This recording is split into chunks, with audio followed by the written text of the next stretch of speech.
Welcome to KBTE teacher education channel. మనం ఈ క్లాస్లో బాల్య కౌమార దశల మనోవిజ్ఞాన శాస్త్రం అనే బిఎడ్కు సంబంధించినటువంటి ఫస్ట్ సెమిస్టర్కు సంబంధించిన సైకాలజీ సబ్జెక్ట్ నుంచి బాల్య కౌమార దశల అభ్యాసకులు మరియు వారి యొక్క స్వభావం వికాసం అనే లెసన్కు సంబంధించి మనోవిజ్ఞాన శాస్త్ర పరిచయం అనేటువంటి టాపిక్ గురించి నేర్చుకుందాం. In this class, in this video, today we are going to discuss about what is the introduction of the psychology. So ఇక్కడ ఆంగ్లంలో మనం మనోవిజ్ఞాన శాస్త్రాన్ని ఏమని పిలుస్తాం? సైకాలజీ అని పిలుస్తాం. సో ఈ సైకాలజీ గురించి క్రీస్తు పూర్వం 400 సంవత్సరాల క్రితమే గ్రీకు తత్వవేత్తలు పేర్కొన్నప్పటికీ కూడా ఈ సైకాలజీ అనేటువంటి పదాన్ని తీసుకున్నట్లయితే సైక్ మరియు లోగో అనేటువంటి 2 గ్రీకు పదాల నుంచి ఆవిర్భవించడం అన్నది జరిగింది. సో ఇక్కడ సైక్ అంటే ఆత్మ, లోగోస్ అంటే అధ్యయనము అని అర్థం. Psychology it is a word English which is derived from the Greek words psyche and logos. So here psyche means soul and logos means study or science. So ఇక్కడ ఈ మనోవిజ్ఞాన శాస్త్రం మనిషిని అధ్యయనం చేసే శాస్త్రంగా ప్రారంభం అయింది. క్రీస్తు పూర్వం 400 సంవత్సరాల నాటికే ఈ మనోవిజ్ఞాన శాస్త్రం గురించి గ్రీకు తత్వవేత్తలు పేర్కొన్నప్పటికీ కూడా 1879 సంవత్సరంలో ఇన్ 1879లో ఎవరు? విలియం ఊంట్ అనేటువంటి జర్మనీకి సంబంధించినటువంటి మనోవిజ్ఞాన శాస్త్రవేత్త ఎక్కడ లీప్జిగ్ అనేటువంటి సిటీలో మొట్టమొదటి ల్యాబ్ను సైకాలజీ ల్యాబ్ని ప్రారంభించడం అన్నది జరిగింది. ఎవరు? William Wundt. అంటే ఈ సైకాలజీకి సంబంధించినటువంటి ల్యాబ్ని ఏర్పాటు చేయడంతో మనోవిజ్ఞాన శాస్త్రం అన్నది ఒక సాంప్రదాయబద్ధమైనటువంటి శాస్త్రంగా పరిగణించడం అన్నది ప్రారంభించడం అన్నది జరిగింది. అయితే ఇక్కడ లిటరేచర్ పాయింట్ ఆఫ్ వ్యూలో తీసుకున్నట్లయితే ఇక్కడ మనోవిజ్ఞాన శాస్త్రం అన్నది దేన్ని అధ్యయనం చేస్తుంది? ఆత్మను అధ్యయనం చేస్తుంది. అంటే ఇక్కడ ఆత్మని మనం ఇంగ్లీష్లో ఏమంటున్నాం? సోల్ అని పేర్కొంటున్నాం. అయితే ఇక్కడ ఈ ఆత్మను అధ్యయనం చేసేటువంటి శాస్త్రంగా మనం సైకాలజీని పేర్కొన్నప్పటికీ కూడా సోల్ని అధ్యయనం చేసేటువంటి శాస్త్రంగా సైకాలజీని పేర్కొన్నప్పటికీ కూడా ఈ ఆత్మను వివరించడం, ఆత్మకు సంబంధించినటువంటి సాక్ష్యాల్ని చూపించడం, ఆత్మకు సంబంధించినటువంటి ఎవిడెన్సెస్ని షో చేయడం సాధ్యం కాదు. కాబట్టి కొందరు మనోవిజ్ఞాన శాస్త్రవేత్తలు ఏం చేశారు అంటే మనోవిజ్ఞాన శాస్త్రం మనస్సుని అధ్యయనం చేస్తుంది అని పేర్కొనడం అన్నది జరిగింది. మనస్సుని అధ్యయనం చేస్తుంది అని పేర్కొనడం అన్నది జరిగింది. అయితే ఆత్మను ఎట్లాగైతే మనం వివరించలేమో, ఆత్మను ఎట్లాగైతే వాటికి సంబంధించినటువంటి సాక్ష్యాల్ని ఎవిడెన్సెస్ని మనం చూపించడం సాధ్యం కాదో, అదేవిధంగా మనస్సుని కూడా వివరించడం, మనస్సుని చూపించడం, మనస్సుని శాస్త్రబద్ధంగా అధ్యయనం చేయడం శాస్త్రం కాదు అనేటువంటి ఉద్దేశంతో సో ఇక్కడ మనస్సుని అధ్యయనం చేసేటువంటి శాస్త్రంగా చాలామంది శాస్త్రవేత్తలు పేర్కొన్నప్పటికీ కూడా ఈ నిర్వచనాన్ని కూడా శాస్త్రవేత్తలు ఏం చేశారు? తిరస్కరించడం అన్నది జరిగింది. అయితే ఇక్కడ 1890వ సంవత్సరంలో విలియం జేమ్స్, అదేవిధంగా 1894వ సంవత్సరంలో విలియం ఊంట్ ఏం చేశారు అంటే ఈ మనోవిజ్ఞాన శాస్త్రాన్ని సైకాలజీని ఏం చెప్పారు అంటే చేతనత్వాన్ని అధ్యయనం చేసేటువంటి శాస్త్రంగా పేర్కొన్నారు. అంటే this psychology is going to study about consciousness by the opinion of the William James and Wilhelm Wundt. అయితే ఇక్కడ కొంతకాలానికి ఈ సిగ్మండ్ ఫ్రాయిడ్ అనే సైకాలజిస్టు మనోవిజ్ఞాన శాస్త్రవేత్త మనిషి యొక్క ప్రవర్తనలో అచేతనం అంటే చేతనంతో పాటు అచేతనం యొక్క ప్రాముఖ్యతను కూడా తెలుసుకోవడం అన్నది జరిగింది.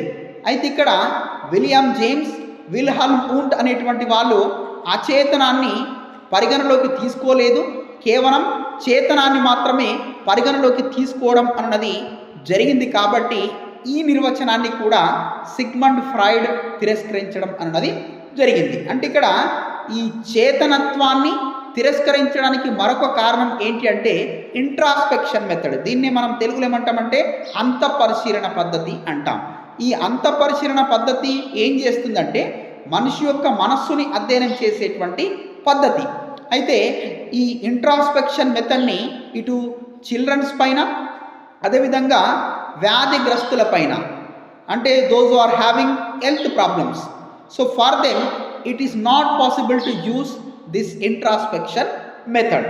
సో కాబట్టి అంతఃపరిశీలన పద్ధతిని చిన్నపిల్లలపైన, వ్యాధిగ్రస్తులపైన ఉపయోగించలేం. కాబట్టి మనోవిజ్ఞాన శాస్త్రం అన్నది చేతనత్వాన్ని అధ్యయనం చేస్తుంది అనేటువంటి నిర్వచనాన్ని కూడా ఇక్కడ తిరస్కరించడం అన్నది జరిగింది. అయితే ఇదే కాలంలో ఇద్దరు ప్రఖ్యాత మనోవిజ్ఞాన శాస్త్రవేత్తలు ఎవరెవరంటే విలియం మెక్డూగల్, అదేవిధంగా జేబి వాట్సన్. అంటే both these psychologist or famous psychologist. వీళ్ళు ఏం చేసిండ్రు అంటే ఈ మనోవిజ్ఞాన శాస్త్రంలో పరిశోధనలు చేసి కొన్ని విప్లవాత్మకమైనటువంటి మార్పుల్ని తీసుకురావడం అన్నది జరిగింది. అంటే వీరు ఏం చెప్పారు అంటే ఎవరు? William McDougall, J B Watson. వీళ్ళిద్దరూ కూడా మనోవిజ్ఞాన శాస్త్రం అనేది ప్రవర్తనని అధ్యయనం చేస్తుంది అని పేర్కొనడం అన్నది జరిగింది. both these psychologists means William McDougall and J.B. Watson defined that psychology is going to study the behavior of the animals, behavior of the human beings అని పేర్కొనడం అన్నది జరిగింది. అంటే ఇక్కడ మనోవిజ్ఞాన శాస్త్రం ఏం చేస్తుంది? జీవుల యొక్క ప్రవర్తనను అంటే ఇక్కడ జీవులు అంటే ఏంటి? మానవులు మరియు జంతువుల యొక్క ప్రవర్తనను అధ్యయనం చేసేటువంటి శాస్త్రంగా వీరు నిర్వచించడం అన్నది జరిగింది. అంటే ఇక్కడ ప్రవర్తన అనేది ఇటు మనస్సులాగా కాదు, అటు ఆత్మలాగా కాదు. అంటే ప్రవర్తనను వివరించవచ్చు, ప్రవర్తనను శాస్త్రబద్ధంగా అధ్యయనం చేయొచ్చు, ప్రవర్తనకు సంబంధించినటువంటి సాక్ష్యాల్ని చూపించేటువంటి అవకాశం ఉంది. కాబట్టి మనోవిజ్ఞాన శాస్త్రం ప్రవర్తనను అధ్యయనం చేస్తుంది అనేటువంటి నిర్వచనాన్ని అందరూ ఆమోదించడం అన్నది జరిగింది. when psychology is going to study about behavior, so here we can able to study the behavior in a scientific manner. At the same time we can able to explain about behavior in a scientific manner, and at the same time we can able to give some evidences about behavior also. So that's why this definition is accepted by all people, all psychologists. అంటే అందరి శాస్త్రవేత్తల చేత విజ్ఞాన శాస్త్రం అంటే మనోవిజ్ఞాన శాస్త్రం ప్రవర్తనను అధ్యయనం చేస్తుంది అనేటువంటి నిర్వచనం అన్నది అందరి చేత యాక్సెప్ట్ చేయబడ్డది, అందరి చేత ఆమోదించబడ్డది. అయితే ఈ మనోవిజ్ఞాన శాస్త్ర నిర్వచనంలో ఏదైతే మార్పులు వచ్చినాయో ఆ మార్పుల్ని ఆధారంగా చేసుకొని ఎవరు? వుడ్వర్త్ అనేటువంటి సైకాలజిస్టు ఒక పూర్తి నిర్వచనాన్ని ఇవ్వడం అన్నది జరిగింది. అంటే complete definition to psychology is given by the Woodworth it self only. What is that definition? ఏం చెప్పాడు అంటే మొదట అంటే వుడ్వర్త్ ప్రకారం మనోవిజ్ఞాన శాస్త్రం మొదట తన ఆత్మను, తర్వాత మనస్సును, చేతనత్వాన్ని కోల్పోయి ప్రస్తుతం ప్రవర్తనను మాత్రం నిలుపుకుంటుంది అనేటువంటి నిర్వచనాన్ని ఎవరు? వుడ్వర్త్ అనేటువంటి మనోవిజ్ఞాన శాస్త్రవేత్త మనోవిజ్ఞాన శాస్త్రానికి నిర్వచనం ఇవ్వడం అన్నది జరిగింది. Psychology first lost its soul, later its mind, and then its consciousness, and now it is left with behaviour అనేటువంటి డెఫినేషన్ని ఎవరు ఇవ్వడం జరిగింది? వుడ్వర్త్ అనేటువంటి సైకాలజిస్ట్ ఇవ్వడం అన్నది జరిగింది. అంటే ఇక్కడ ఆధునికమైనటువంటి భావన ప్రకారం మానవ ప్రవర్తనను శాస్త్రబద్ధంగా అధ్యయనం చేసేటువంటి శాస్త్రాన్ని ఇక్కడ మనోవిజ్ఞాన శాస్త్రం అని అనొచ్చు. అంటే in the perspective of modern area, psychology is the scientific study of human behavior. Yes or no? Psychology is going to study the human behaviour in a scientific manner. అంటే ఇక్కడ ఈ మనోవిజ్ఞాన శాస్త్రం యొక్క పరిజ్ఞానాన్ని బోధన అభ్యసన ప్రక్రియకు అన్వయించేటువంటి అనుప్రయుక్త విభాగమే ఇక్కడేమంటున్నాం, విద్యా మనోవిజ్ఞాన శాస్త్రం. అంటే whatever psychology is there, if you are going to apply this psychology to teaching learning process, to teaching learning areas, then that applied psychology is going to be called as an educational psychology.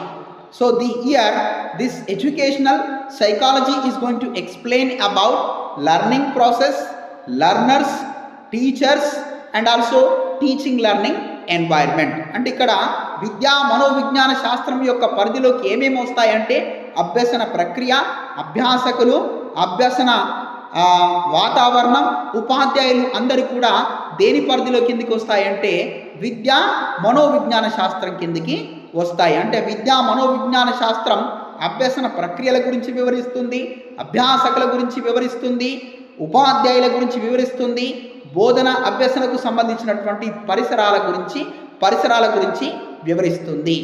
So ఇది మనం ఈ వీడియోలో నేర్చుకున్నటువంటి అంశము మనోవిజ్ఞాన శాస్త్రం యొక్క పరిచయము, దాని యొక్క నిర్వచనాలు, ఆధునిక మనోవిజ్ఞాన శాస్త్రం దేని గురించి మాట్లాడుకుంటుంది, ఈ విద్యా మనోవిజ్ఞాన శాస్త్రంలోకి ఏ అంశాలు వస్తాయి అనేటువంటి టాపిక్ గురించి నేర్చుకున్నాం. Thank you.